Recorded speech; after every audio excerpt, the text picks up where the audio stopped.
dia. Para dar continuidade à nossa aula, nós paramos aqui na divisão da parte da educação física e aí nós vamos continuar daqui.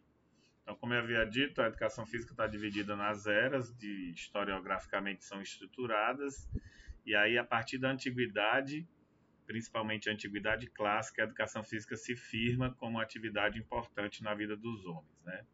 É importante a gente lembrar na história que a antiguidade envolve os povos da Mesopotâmia, envolve o Egito, a Pérsia, envolve os hititas, envolve todos os povos que se desenvolveram no Crescente Fértil. Além desses povos, tem ainda Grécia e Roma, que também fazem parte da antiguidade.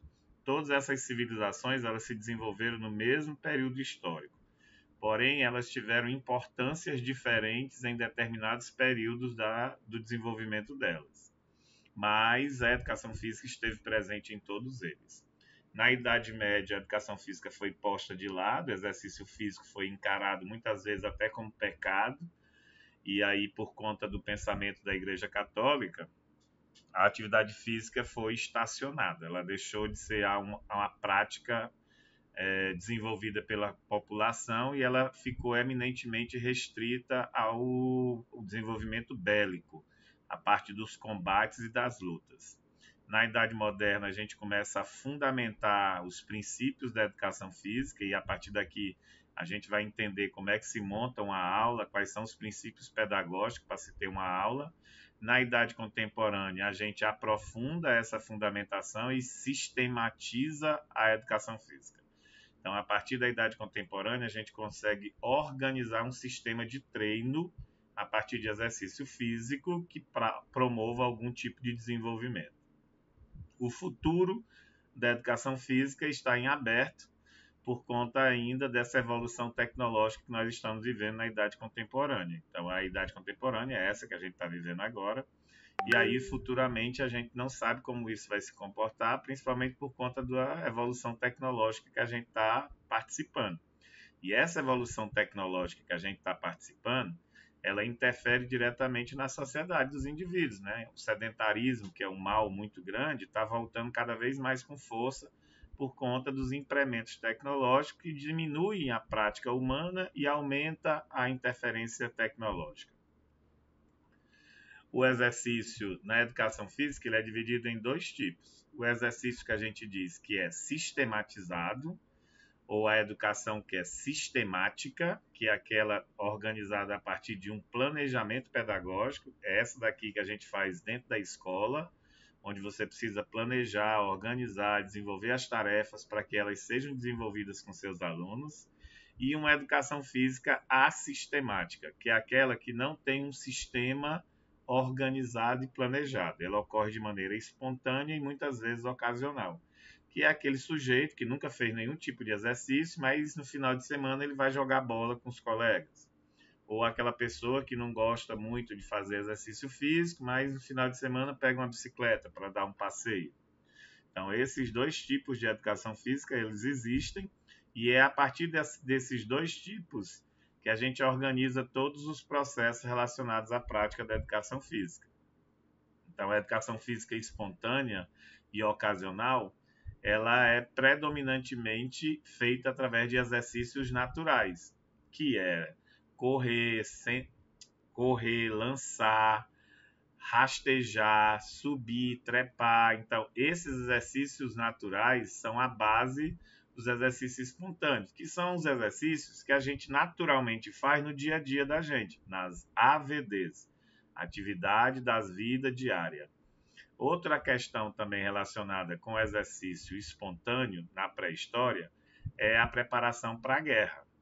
Como no período pré-histórico, os ajuntamentos de indivíduos, eles dividiam o mesmo território, então a todo momento eles competiam por recurso, água, comida, animais para caçar, peixe para pescar. Então essa competição por recurso, obviamente, levava ao conflito, à guerra. Então esses exercícios espontâneo, sem nenhuma preparação. No período pré-histórico, também era utilizado para preparar os indivíduos para a guerra e para a defesa.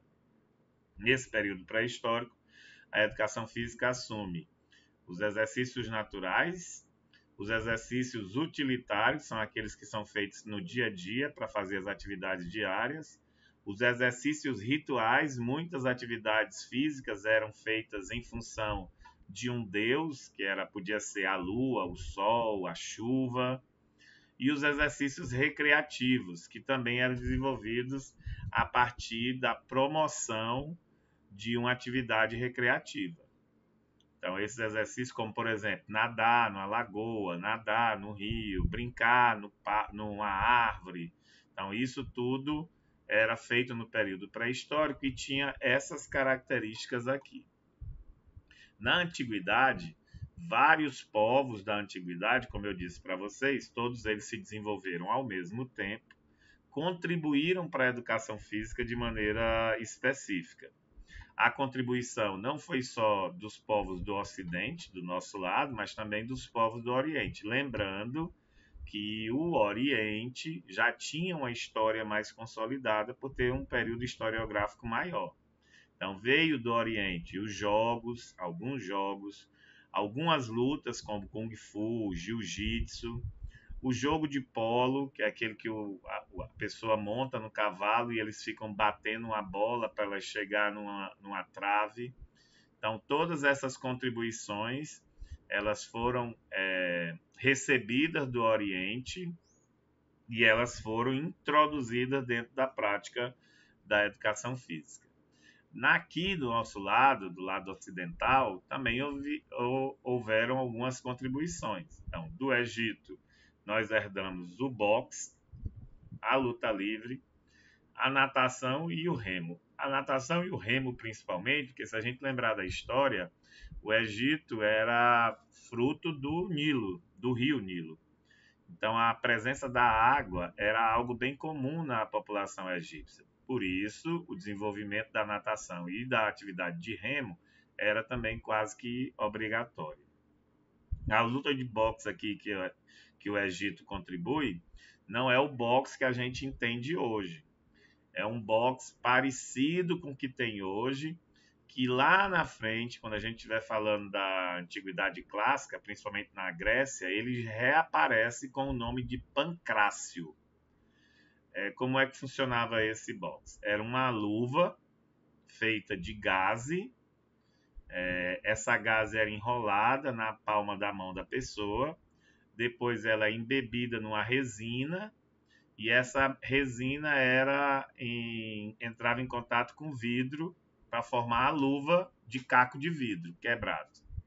Então, a luta era feita com a luva que era feita de caco de vidro. Então, a violência era, obviamente, muito grande. Os povos mesopotâmicos, principalmente os assírios e os babilônios, trouxeram a contribuição dos exercícios de força, de agilidade e de resistência. São esses povos aqui, os assírios e os babilônios, que primeiro deram a noção de treinamento resistido ou de resistência muscular localizada, que é o que a gente faz na academia. Então, esses povos aqui trouxeram essa contribuição para a educação física. Os hititas contribuíram com o hipismo e as bases que vão construir o que hoje a gente tem como programa de treinamento chamado de intervalo treine ou fast leg, alguns chamam também. Os hititas, eles são conhecidos na história por serem os primeiros povos a domesticar cavalos. Por conta disso é que o hipismo fazia parte da prática natural deles, de esporte. Junto com ele também fazia o polo, aquele esporte que eu falei anteriormente. E uma parte importante dos hititas é que eles foram os primeiros a teorizar sobre um treinamento intervalado. Se você treinar, der um intervalo de descanso e treinar novamente com a carga crescente, você vai ter um resultado maior. Então, intervalos de treino com estímulos crescentes promove um aumento do ganho dos resultados do treinamento. Então, essa primeira ideia foi construída aqui na antiguidade por esses povos hititas. os persas, os chineses e os japoneses contribuem com a educação física na questão da qualidade de vida. E é daqui que vem os exercícios de Tai Chi Chuan, os exercícios de meditação, yoga. Então, essa é a parte da educação física que trabalha a qualidade de vida e principalmente as questões relacionadas ao sujeito, a melhoria da vida do indivíduo. Os povos indígenas, nesse período da antiguidade, eles entram com caráter utilitário da educação física, como eu falei anteriormente. A educação física, o exercício físico era utilizado para coletar, para matar animais, para pescar, para fazer as atividades da vida diária e subsidiar eles, para dar a condição de sobrevivência deles. O caráter recreativo, porque muitas vezes eles se reuniam para tomar banho no rio, para tomar banho nas cachoeiras, no açude, no riacho, para subir em árvores, para brincar, para correr no campo. Então, isso também tinha um caráter recreativo. E, obviamente, a questão da guerra, que é o caráter bélico do treinamento para a defesa. Então, como eram povos que eram maioria nômades, eles competiam por espaço. E essa competição por espaço, por recurso, gerava conflito que, no final, poderia gerar a guerra. A Antiguidade Clássica é um capítulo à parte, porque é da Antiguidade Clássica que a educação física herda a maioria das suas convicções. E dentro da Antiguidade Clássica, nós temos os expoentes da Grécia e de Roma, que são as duas civilizações conhecidas como da Antiguidade Clássica. E aí, na Grécia Antiga, era uma sociedade formada por cidades-estados. E as cidades-estados, elas tinham um governo próprio, uma população, uma religião própria, um conjunto de leis e de regras próprias. As duas principais cidades-estados que a gente mais tem conhecimento na história é Esparta e Atenas. Não porque ela era mais importante do que as outras, mas sim porque elas tinham uma filosofia de vida completamente diferente. Enquanto que Esparta, a educação era levada para o conflito, para a guerra, e os sujeitos eles eram, desde o seu nascimento até o final da sua vida, educados para guerrear. Em Atenas, a educação era baseada no indivíduo mais integralista, o indivíduo que ele estuda, ele pinta, ele faz artes plásticas, ele faz exercício. Então, Atenas e Esparta eram completamente diferentes nesse processo. Só para a gente ter uma ideia, em Esparta, as crianças elas eram retiradas do convívio dos seus pais aos 5, 6 anos, eram levadas para uma escola e eles ficavam nessa escola até os 18 anos só estudando para a guerra. Então eles tinham aula de luta, eles faziam treinamento com arma, só para se preparar para a guerra. Isso eram homens e mulheres, independente do sexo, eles faziam o mesmo procedimento. Aqui em Atenas isso não acontecia.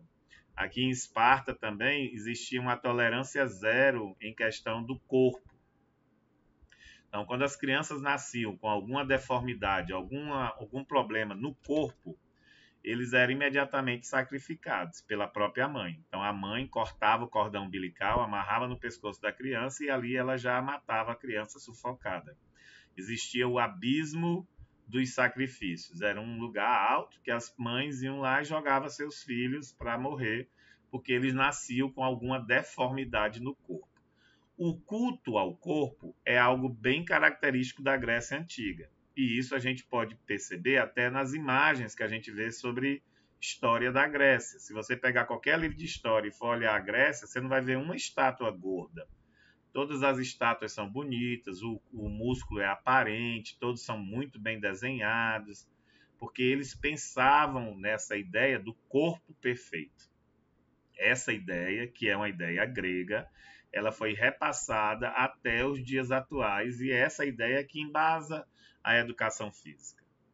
Aqui em Atenas era completamente o contrário. A educação, como eu disse, era integralista. Então, o indivíduo ele tinha que ter um corpo perfeito, tinha que ser bonito, tinha que ser forte, mas ele também tinha que estudar arte, filosofia, engenharia, arquitetura, ele tinha que fazer todas as coisas que fizesse com que ele se tornasse uma pessoa melhor.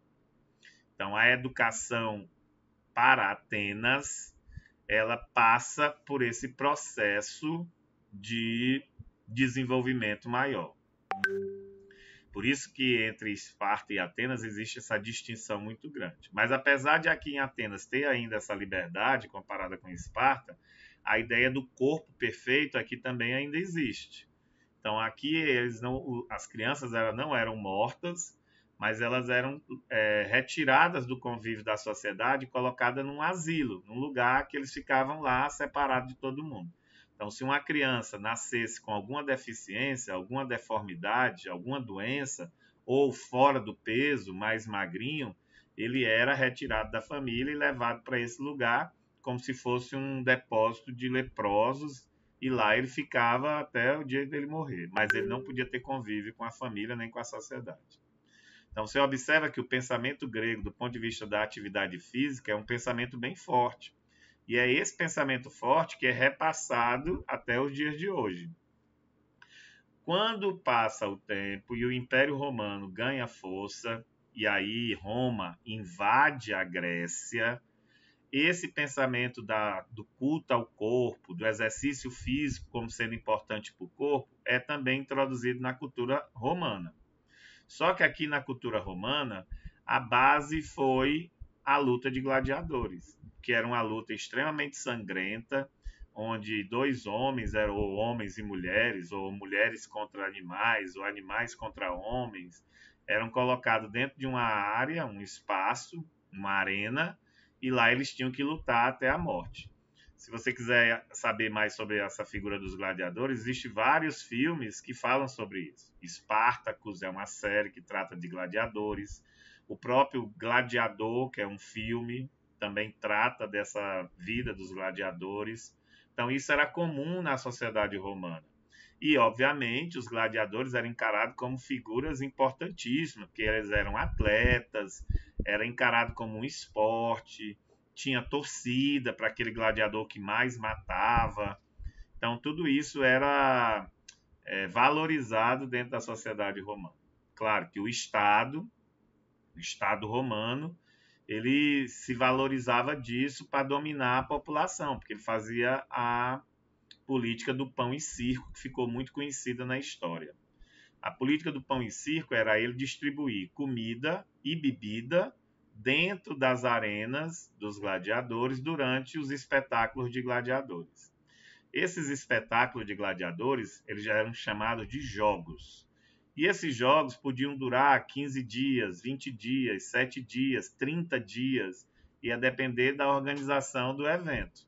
E era um jogo bastante concorrido, porque as pessoas iam para a arena, lá eles ganhavam comida, ganhavam vinho, assistiam os gladiadores se matando, e isso era perfeitamente normal nessa sociedade. A Grécia traz também para a atividade física, a partir do pensamento helenista, que o exercício melhora a alma, e isso é uma parte muito importante, o que hoje a gente sabe, que a atividade física combate a depressão, que a atividade física libera endorfinas, que a atividade física libera o hormônio da felicidade. Na Grécia Antiga, eles já falavam disso. Os filósofos já defendiam a prática regular da atividade física como melhoria da qualidade de vida dos indivíduos e melhoria para os problemas das almas dos indivíduos. Então, aqueles indivíduos que tinham um problema que não era físico, era emocional, era a atividade física que era recomendada. Em Atenas, como eu falei, que era uma cidade mais aberta, isso era estabelecido pelo próprio Estado. O Estado garantia a prática da atividade física como um direito de cada cidadão. Então, é como se a gente tivesse uma política na Grécia, onde em Atenas o governo ateniense garantisse aos cidadãos aulas de educação física todos os dias. Então, era uma valorização da educação do corpo, e isso era a parte mais importante, porque eles tinham aquela ideia de que um cidadão ateniense era obrigatoriamente necessário ter um corpo perfeito, e para ter um corpo perfeito ele tinha que fazer exercício físico, porque senão ele poderia ser desrespeitado ou pouco valorizado dentro daquela sociedade. A preparação física desse cidadão envolvia uma educação integralista. Então, o indivíduo tinha que estudar filosofia, ciências, arte, música e, ao mesmo tempo, fazer exercícios físicos. Então, essa visão integral do cidadão, na perspectiva ateniense, dava a eles um corpo perfeito com uma mente perfeita. E isso era valorizado dentro da sociedade ateniense. A visão do cidadão integral estava baseado nesses três aspectos, que é dever do Estado, né, oferecer isso para os cidadãos, oferecer o exercício, oferecer as aulas para que ele se desenvolva.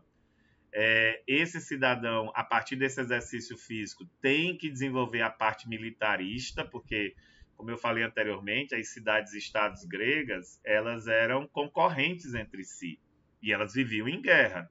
A guerra só parava nos Jogos Olímpicos, onde todo mundo parava de lutar e ia para uma determinada cidade grega competir. Cada cidade mandava seus atletas. Mas fora do período dos Jogos, existia uma grande disputa comercial entre as cidades e isso gerava guerra. E o bom desse pensamento integral grego é que não havia distinção de sexo. Independente de ser homem ou de ser mulher, esses indivíduos participavam dessas mesmas políticas. Isso tudo visava o desenvolvimento de um sujeito forte, um sujeito saudável, um sujeito que pudesse defender o mundo grego. Isso não está longe do pensamento que a gente entende da educação física, né? Se você parar para analisar, quando você entra no exército, quando você vai se alistar, a primeira coisa que você lembra são os exercícios físicos. Aquelas corridas que são enormes, a aula de calistenia no meio das quadras, no meio da rua. Então, isso já fazia parte lá na Antiguidade Clássica e ela foi sendo repassada e reproduzida até os dias atuais. A preparação dos atletas para os Jogos Olímpicos era algo primordial dentro da Antiguidade Clássica. Então, eu mandar um atleta para a competição e esse atleta ganhar a competição elevava a minha cidade-estado como sendo algo muito importante. Que também não está longe dos nossos dias, não, né? Se a gente analisar as Olimpíadas, elas viraram um painel de disputa política. Então, a China manda um atleta de 10, 12 anos, 14 anos, que era a menina do salto ornamental, para fazer salto e ganhar a competição. Então, aquilo dá uma visibilidade para aquele país. A Coreia do Sul, a Coreia do Norte, que são regimes muito fechados, que mandam seus atletas para os Jogos Olímpicos e, quando eles ganham, aquilo dá visibilidade para o país. Então, essa preparação também ocorria na Grécia Antiga e era uma glória ou uma grande alegria quando um atleta ganhava esses jogos. E, obviamente, esse atleta ele ganhava vários e vários e vários e vários prêmios. Prêmios que poderiam ser desde dinheiro, né? Ele podia ganhar dinheiro, ou casa, mulheres, homens, dependente do que ele se interessasse. Com a decadência grega, por conta da invasão romana, esse pensamento da Grécia Antiga vai decaindo e junto com eles decai a figura dos Jogos Olímpicos. Aí a invasão romana traz a cultura romana das competições de lutas, principalmente as lutas de gladiadores. E aí aparece esse período da história dos gladiadores, que é um período bem triste, assim, porque dentro da arena não tinha só luta de um homem contra outro homem. Era todos os tipos de lutas que você puder imaginar de loucura. Então, era duas mulheres contra um homem, 3 mulheres contra um animal, 2 homens contra vários animais, grupos de mulheres contra grupos de homens. Então, existia essa organização de competições variadas para garantir a alegria do povo. E isso era normal. É bom a gente entender que a gente não pode fazer julgamento de valor. Na cultura deles, essas lutas, que as pessoas morriam na luta, era algo normal. Eles até achavam bom morrer na luta, porque estava defendendo o seu lado de atleta, de gladiador. É a mesma coisa de você hoje pegar, comprar um ingresso e assistir um jogo de futebol. Aí você vai para o jogo de futebol e lá você vai encontrar os times que vão jogar. Aquele time que ganha, a torcida vai comemorar. Aquele time que perde, a torcida vai ficar chateada. Claro que ninguém vai morrer, né? Mas aqui na Roma antiga isso era perfeitamente normal. A Roma é dividida em 3 períodos políticos, e é importante a gente entender cada período, porque esses períodos também interferiram na formação da atividade física em cada período. Então, o primeiro período político de Roma é o período da monarquia, que era o período que o império ainda estava se estruturando. Ele estava dominando novos espaços, ele estava expandindo as fronteiras de Roma. E era por conta disso, dessa expansão, que obviamente ele tinha que fazer dominação, é que a educação física era direcionada para a preparação para a guerra. A preparação é eminentemente militarista. Então, os exercícios físicos aqui tinham um caráter de preparar o indivíduo para a luta, para guerrear. No segundo período da divisão política de Roma, era o período dos cônsules. E aí, nesse período, as conquistas desses territórios já tinham acontecido. Então, o Império Romano aqui já estava bem grande. E essas conquistas acontecendo, era necessário esses novos locais de dominação romana passar por uma parte ou um processo de higienização, de limpeza mesmo. Porque muitos desses territórios que foram conquistados eram territórios considerados de pessoas bárbaras pelos romanos. Então, eram pessoas que não tomavam banho, eram pessoas que andavam nuas, eram pessoas que tinham um ajuntamento social diferente do ajuntamento social romano. Então, era necessário fazer práticas de higiene e atividades desportivas para tentar fazer com que essas pessoas tivessem mais interesse pelo Império Romano e aceitasse a dominação romana de maneira mais tranquila. O último período da divisão política do Império foi o próprio nome, que é o Império Romano. Esse império, só para a gente ter uma ideia de mapa, ele se espalha da Itália, na Europa, até mais ou menos a metade da China. Então, toda essa região foi dominada pelo Império Romano. Por conta disso, como era um lugar bem grande, com diferenças culturais enormes, é a partir desse período que aparecem os espetáculos circenses, mas aqui não entenda o circo como o circo que a gente vê hoje. Era um circo mais relacionado à guerra, a atividades que eram perigosas. A luta de gladiadores, que também era importantíssima nesse processo, né? Os gladiadores eram o auge da atividade física nesse período. O naumaqui era um tipo de atividade física que os homens e as mulheres competiam saltando sobre um touro bravo. Então, era solto um touro contra uma pessoa e a pessoa tinha que saltar sobre esse touro. Quem conseguisse saltar com a maior beleza e sobrevivesse, obviamente, era considerado vencedor. Para nós, hoje, parece ser um esporte bem estranho, né? Porque a pessoa vai ficar só pulando por cima de um bicho. Mas se a gente pensar que ainda hoje, no século XXI, na Europa, na Espanha, tem as touradas, onde um homem fica dançando com um touro e no final mata ele no meio da arena para todo mundo ver com muito sangue, então a gente não pode dizer que isso aqui é uma prática bem estranha, né? E tudo isso está dentro da educação física. As grandes instalações desportivas começam a ser construídas e a primeira e a mais importante delas foi o Coliseu. O Coliseu, que fica em Roma, era uma instalação preparada para as lutas de gladiadores e ele tinha 3 andares, o Coliseu. Tinha a parte superior, que era a arena propriamente dita, que é onde os gladiadores lutavam. Abaixo da parte superior tinha o local das celas, porque todos os gladiadores eram escravos, então eles ficavam guardados nas celas e aí só eram retirados na hora da luta.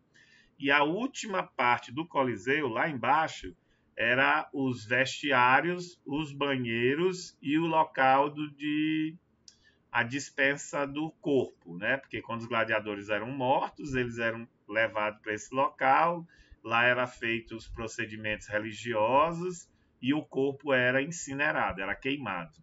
E lá também funcionavam os banhos e os vestiários. É igual um ginásio. Essas instalações desportivas elas foram cada vez maiores. Quanto maior era a instalação, queria dizer que mais rico era aquela cidade, e isso em Roma era muito valorizado. Com o aumento das lutas políticas, porque o império ficou muito grande, então tinha toda hora uma província querendo se rebelar contra o Império Romano. Com o aumento do dinheiro do povo, porque aumentou o comércio, aumentou a qualidade de vida da população, e principalmente com o aumento do cristianismo, que era a religião cristã, que não aceitava aquele tipo de luta de gladiadores, essas práticas sangrentas em Roma foram começando a entrar em decadência. E aí a luta de gladiadores, que até antes disso era super valorizada, defendida pela população, onde todo mundo queria participar, ela deixa de ter esse caráter e ela passa a ser algo pouco atrativo. É a partir desse processo que o Império Romano entra em decadência, e essa decadência leva à invasão bárbara, à invasão germânica, que é justamente os povos de fora do Império Romano que invadem o Império Romano, e aí a gente começa uma nova fase historiográfica, que é a Idade Média. A Idade Média foi o período da história da formação dos feudos. Como houve essa invasão dos bárbaros dentro do Império Romano, e o Império Romano foi todo destruído, sobrando só a cidade de Roma, vários povos ficaram circulando pela Europa. E eram povos que eram assassinos, que eles queriam matar as pessoas, queriam roubar, eles não tinham muito escrúpulo. Por conta disso, a população começou a se encasular nos feudos. O feudo era como se fosse uma fazenda bem grande, toda cercada com muralhas, e aí tinha um senhor feudal, que era o dono do castelo, que protegia aquelas pessoas que moravam dentro do feudo. Nesse feudo, tudo era produzido e tudo era consumido pelas pessoas, e nesse feudo também era o pensamento católico o principal expoente. Por conta disso, o exercício físico entra em decadência, porque na ideia, na lógica do pensamento católico difundido aqui no início da Idade Média, a prática da atividade física era algo quase que pecaminoso. Então, o corpo deveria ser escondido, o corpo não podia ser trabalhado, o corpo não podia ser modificado, porque tudo isso ofendia a Deus, porque Deus deu para os homens um corpo, e o homem não tinha o direito de modificar esse corpo por meio dos exercícios físicos. Então, essa era a lógica do catolicismo na Idade Média. Apesar de que muitos dos exercícios físicos envolvidos na Idade Média foram diretamente associados às guerras também, principalmente às cruzadas. As cruzadas, para quem não lembra, foi um movimento bélico baseado na Igreja Católica, onde eles invadiram parte do Oriente Médio para matar a população que não era católica e roubar o ouro e as pedras preciosas dessas comunidades. Esses exercícios físicos dessas cruzadas era basicamente para preparar o indivíduo para a guerra. Existia também dentro dos feudos, e nesse período da Idade Média, a prática do exercício físico das justas. As justas eram aquelas lutas onde um cavaleiro vem no seu cavalo e outro vem em sentido contrário. E um tenta derrubar o outro com uma lança para bater no escudo dele. Aquilo era uma justa. Ganhava o cavaleiro que conseguia derrubar o outro do cavalo, né? Então, era esse tipo de exercício que era aceito ainda nesse período da Idade Média. E os torneios também, que era basicamente um combate armado entre duas pessoas, que eles eram armados de espada e escudo, e aí ganhava aquele que conseguia derrotar o seu combatente, seu oponente, mas não tinha morte. Não, ele não era assassinado no final, né? Todos esses exercícios, eles eram fomentados pelos senhores feudais, mas era de maneira bem rudimentar. Então, a prática do exercício não era algo muito interessante na Idade Média.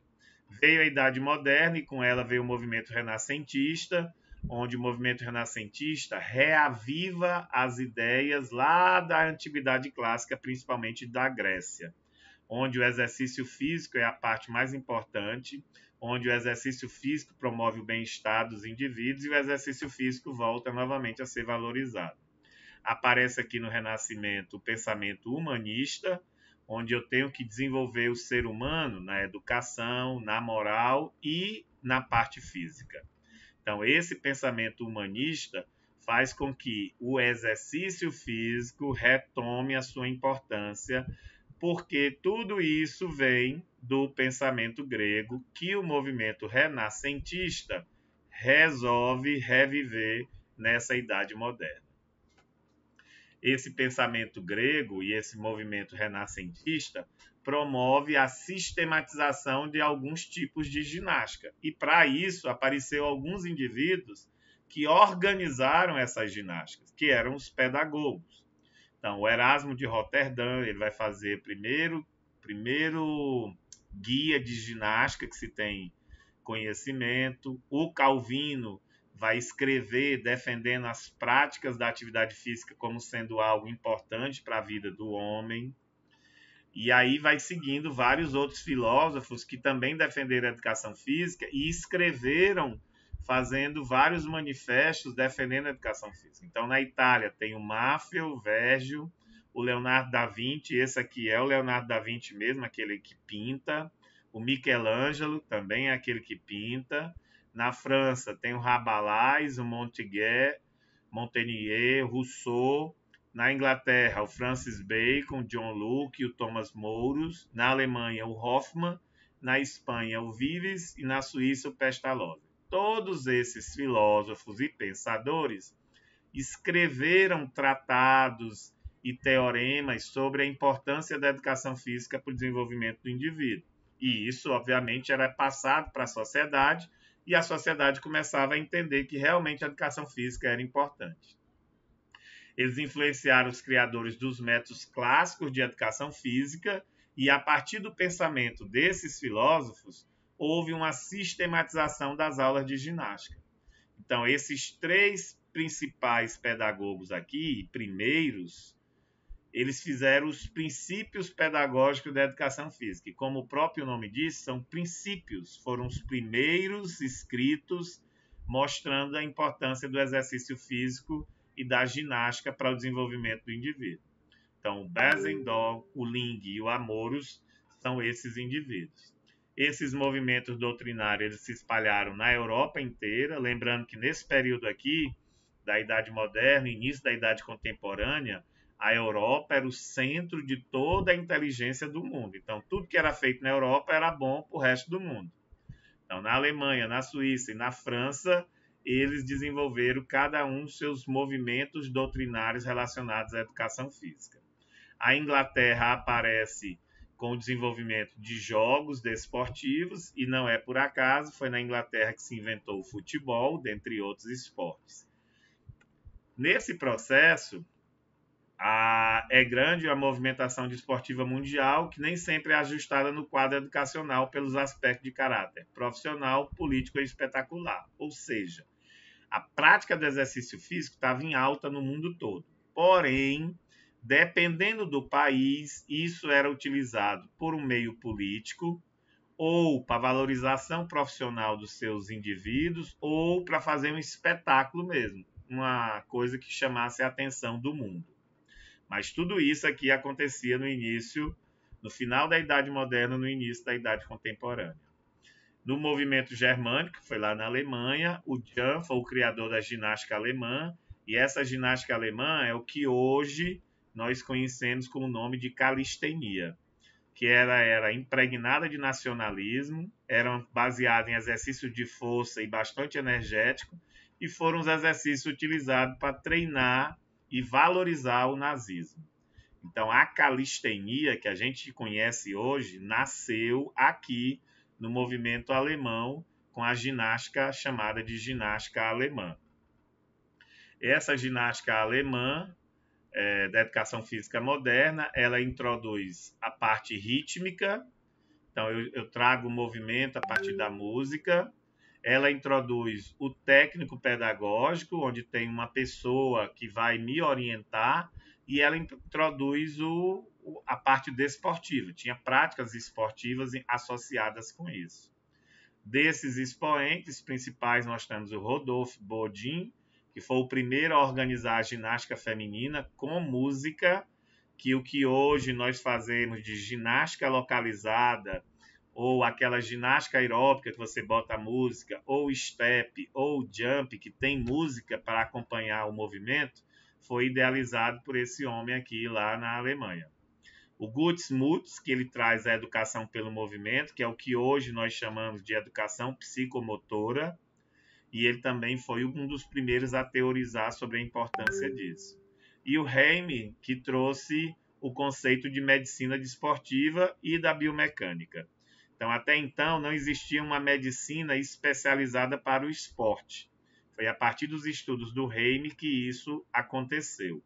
A mesma coisa acontece com a biomecânica. Até então, ninguém analisava o movimento. Mas, a partir do entendimento da mecânica do movimento, a gente começa a analisar o movimento e corrigir o movimento. O movimento sueco, que deu origem à ginástica como parte da educação. Então, na Dinamarca, era obrigatório você fazer ginástica, que isso fazia parte do seu dia a dia, e o Link era o filósofo responsável por isso. Então, a atenção ao exercício físico e segmentados era a parte mais importante. O que isso significa? Que esse exercício dividido por segmento corporal surtia mais efeito do que um exercício que era feito no todo. Então, o Link foi o primeiro a teorizar sobre o que hoje a gente faz na academia quando a gente faz uma ficha de exercício, onde eu faço rosca de bíceps, supino reto, separando por músculo. A ginástica como sentido formativo também foi teorizado por ele, e principalmente a questão higiênica, a limpeza do corpo, também foi teorizado por ele. As divisões principais que ele fez foi a ginástica pedagógica, a ginástica médica, que está baseada nas questões fisiológicas do indivíduo, para melhorar a saúde do indivíduo, a ginástica militar, que está baseada na preparação física dos exércitos, e a ginástica estética, que é aquela que busca a beleza física das pessoas, que é a mesma ginástica estética que a gente convive hoje em dia, que está virando uma febre, né? O filtro, a procura da beleza corporal acima de tudo, das intervenções cirúrgicas para ter uma beleza corporal. Então, tudo isso vale para ter essa estética perfeita. Os precursores da ginástica escolar, eles trouxeram para dentro da escola a prática da atividade física, e se hoje a gente tem aula de educação física dentro da escola, a gente depende desses indivíduos, porque eles defendiam a ginástica natural e as práticas lúdicas, que hoje seriam mais ou menos as aulas de recreação e lazer que você dá na educação infantil e educação básica. Aparece aqui também um expoente muito grande, que foi o Alstrad, que foi o primeiro a teorizar sobre a fisiologia do exercício, e até hoje a gente tem estudos de Alstrad, com testes de Alstrad, falando sobre a fisiologia do exercício. Então, o que a gente sabe de fisiologia hoje, o início foi com esse rapaz aqui. O método francês, o movimento francês de ginástica foi o que embasou a educação física no Brasil, e foi essa educação física que veio para cá para a gente fazer as nossas aulas aqui no Brasil. O principal expoente foi o Amoros, e ele criou a escola amorosiana, que ele tinha como educação física a base para desenvolver as qualidades físicas e as qualidades morais do indivíduo. que é o que hoje a gente faz na educação física escolar, quando a gente ensina respeito, educação, compromisso. Então, essas qualidades morais eu faço concomitantemente às práticas da atividade física. Do ponto de vista fisiológico, o Denis ele contribuiu defendendo os movimentos complexos e contínuos, que isso aqui é a origem do que hoje a gente chama de CrossFit, esse movimento completo e contínuo, é o CrossFit de hoje. Então, ele iniciou com os estudos do Denis. A economia de força, a partir da biomecânica perfeita, eu diminuo a perca energética. Isso também iniciou com os estudos do Denis. E a ginástica feminina com música, que já havia sido desenvolvida lá na Dinamarca, mas que ele trouxe para o Brasil também. O Herbert foi o que criou o método natural de Herbert para o treinamento global dos indivíduos. E aqui sim, se você pegar o que é o método natural de Herbert, você vai ver que você está assistindo uma aula de CrossFit pura e nua.